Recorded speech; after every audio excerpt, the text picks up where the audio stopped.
The world has never seen anything like it. It's the biggest outbreak of this Ebola virus we've ever seen.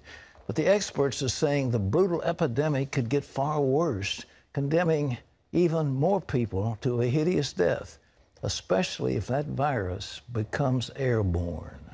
Well, President Obama is sending 3,000 military personnel to West Africa to fight the Ebola crisis, along with aid for the overwhelmed health workers there. Heather Sells has the story. The Obama administration is now calling the Ebola epidemic in Africa a national security priority, and not a moment too soon. The former head of the CDC says the response so far has been, quote, totally inadequate. And new numbers reveal the staggering potential of the virus.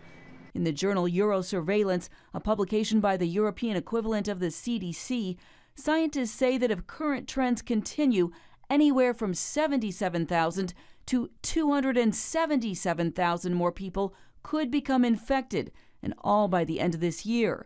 Those kinds of numbers have led the U.S. to ramp up its involvement, both for humanitarian reasons and to protect the U.S. from an outbreak here.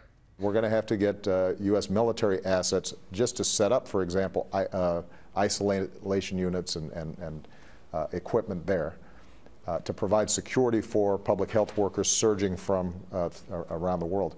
If we do that, then it's still going to be months before this problem is controllable in Africa, but it shouldn't reach our shores. The U.S.-led initiative will cost hundreds of millions of dollars, but the president is making the case that it's money well spent, not only to save African lives and promote political stability there, but to protect Americans. If we don't make that effort now, and this spreads not just through Africa, but other parts of the world, there's the prospect then that the virus mutates, it becomes more easily transmittable, and then it could be a serious danger to the United States. We pray in the name of Jesus. As people across West Africa pray, U.S. officials are preparing to get U.S. forces on the ground in the next 2 weeks. They expect to train hundreds of West African healthcare workers, erect 17 new healthcare facilities, and distribute hundreds of thousands of home healthcare kits. Heather Sells, CBN News. You know, I was over there when the first Ebola outbreak took place. I was in Zaire and providing much-needed medical equipment. But the thing that they were dealing with then was what they call diarrhea rouge, or the bloody diarrhea, which was decimating the population. And they needed material for that, as well as hazmat suits. They didn't have anything, and there were only a few hundred cases, and then it died out. This one is much worse. But we ask ourselves, what interaction between animals and humans has brought about this crisis? There was some talking about bats in caves that were carrying this virus. I think the same thing is true with AIDS. The World Health Organization was experimenting with a new kind of polio vaccine, and they were using monkey cells to create this virus, or this vaccine. And I think that was the start of AIDS. We're not sure about that, but it's certainly a very logical conclusion. And suddenly you've got a disease that was located in the animal population that has jumped across the border, and then millions of people were exposed to this terrible, they call it acquired immunodeficiency syndrome. And so we've got an African-born pathology, but if it goes into the air, it's tragedy for the world. We're looking at possibly millions of people dead, because it hits, when it does hit, it's devastating. And as I've said before on this program, every organ of the body is compromised. Every organ, and they begin to break down and then to bleed, and then whew, it's all over. So they'd better hurry up and get that vaccine they're working on, that special medicine, because we're looking now at numbers in the hundreds of thousands that might be subject to this Ebola virus. Well, here at home, a new report says the State Department covered up some key documents in its investigation on the attack of Benghazi. Can you believe that? A government agency covering up something? My, aren't we surprised? John Jessup has that story from our CBN News Bureau in Washington. Here's John. Pat, a former State Department official, says he saw employees removing damaging documents before turning them over to investigators, apparently to protect then Secretary of State Hillary Clinton. Deputy Assistant Secretary Raymond Maxwell was in charge of collecting emails and documents related to the Benghazi investigation. He told investigative reporter Cheryl Atkinson that he witnessed it taking place on a weekend in a State Department basement office. Maxwell privately told lawmakers about the operation last year, but hasn't spoken publicly about it until now. A new government report reveals that President Obama's health care law allows for taxpayer-funded abortions. The Nonpartisan Government Accountability Office found more than 1,000 plans in 27 states covered elective abortions, and only one of 18 insurers was separately itemizing those charges. That violates a compromise President Obama made to win support from pro-life Democrats to pass the law.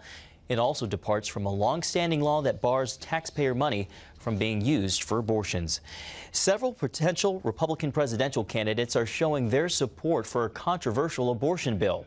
CBN News has obtained letters from many of them backing a measure called the fetal pain bill that would ban abortions after 20 weeks. David Brody brings us that story. It is being called the most important pro-life legislation to come along in quite some time. A federal attempt to ban all abortions after 20 weeks, the halfway point of pregnancy. It's commonly referred to as the fetal pain bill because of the prevailing medical opinion that an unborn baby can feel pain by then.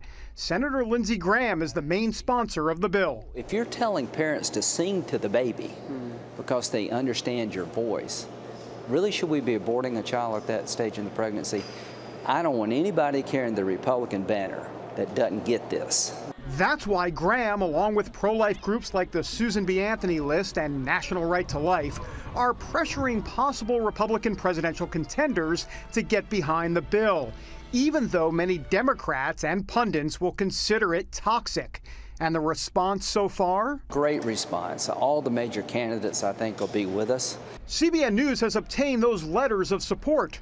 Former Florida Governor Jeb Bush calls the bill humane and compassionate. Mike Huckabee says the effort is pro-life and pro-woman. And Louisiana Governor Bobby Jindal considers it common sense. All told, letters in support came in from Bush, Jindal, Huckabee, along with Florida Senator Marco Rubio, former Pennsylvania Senator Rick Santorum, Indiana Governor Mike Pence, Kentucky Senator Rand Paul, and Texas Senator Ted Cruz. As for other potential Republican candidates, Texas Governor Rick Perry did sign a similar version of this bill in his state, and Wisconsin Congressman and former vice presidential candidate Paul Ryan supported the version in the U.S. House. New Jersey Governor Chris Christie and Wisconsin Governor Scott Walker have yet to provide letters. Supporters say a law banning abortions after 20 weeks is long overdue. Currently, the United States is one of only 7 countries that allows elective abortions after 20 weeks. The others? North Korea, Canada, China, the Netherlands, Singapore, and Vietnam. Polling seems to be on their side, too. 55% of Americans think abortion should be banned after 20 weeks, and the number is even higher among women. It's at 60%. This one has caught fire. This is wildly popular. And it's wildly popular certainly with pro-life people. Of course we want to protect those children. But it's also very popular with Democratic women. It's also popular with young people. It's very popular with women. That's called consensus. But critics beg to differ, thinking that because Roe v. Wade is the law of the land, this bill won't hold up constitutionally, arguing that the baby isn't viable outside the womb until 22 weeks, not 20. Roe v. Wade says that the government has a compelling interest to protect the unborn at medical viability. That's 1973. A lot has changed since 1973. But what about the concern that pushing this will give Democrats more ammunition to peddle their campaign theme that the Republicans are carrying out a war on women? Graham clearly welcomes the challenge. Bring it on. I want this debate. He could get it if Republicans take back the Senate in the upcoming midterm elections. Right now, though, the Senate Democratic leadership won't bring the bill up for a vote, even though it's already passed in the House, and versions of it have passed in 13 states across the country. But if Republicans do win the Senate, the debate about what happens to an unborn baby in an abortion could be front and center once again. David Brody, CBN News, Washington. In other news, NASA's asteroid protection program isn't doing its job too well.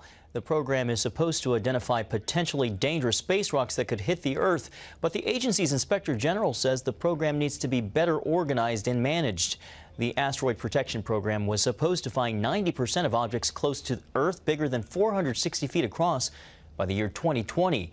But so far, it's only found about 10%. And Pat, it's not expected to meet the 2020 deadline. Well, I wrote a book. I recommend it to you. It's called The End of the Age. It tells what would happen if an asteroid hit the Earth, and that asteroid was 1 kilometer, which is 6/10 of a mile. And the devastation that that one asteroid caused, it weighed 3 billion pounds. And what it would do if it splashed down in the oceans is beyond belief.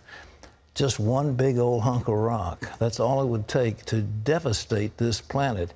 And if there was one that was a couple of miles across, it would be what they call an extinctor. It would literally extinguish most of life on Earth as we know it. So it certainly behooves us to spend some money and get the scientists working on identifying these things if we can stop them. And I'm not sure that any technology exists right now to do that, but we need to identify them. And it's terribly hard because there are thousands and thousands and thousands of these rocks up in space, just little chunks of material. They're just big old rocks. There's not something magical about them. They're just huge rocks, but they come in at about 25,000 miles an hour, and they catch fire, and then they explode, and it's just it's a horrible mess. Miriam Ibrahim, the Sudanese woman who faced a death sentence for refusing to convert to Islam, says she relied on her Christian faith throughout the entire ordeal.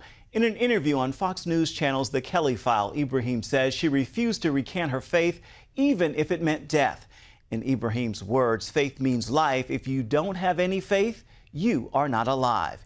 Ibrahim was sentenced to death in Sudan for apostasy, but set free after an international outcry for her release.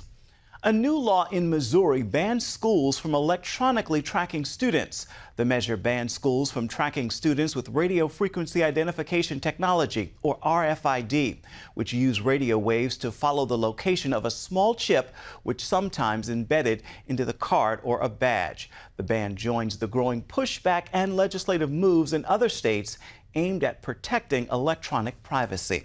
Remember, you can always get the latest from CBN News by going to our website at cbnnews.com.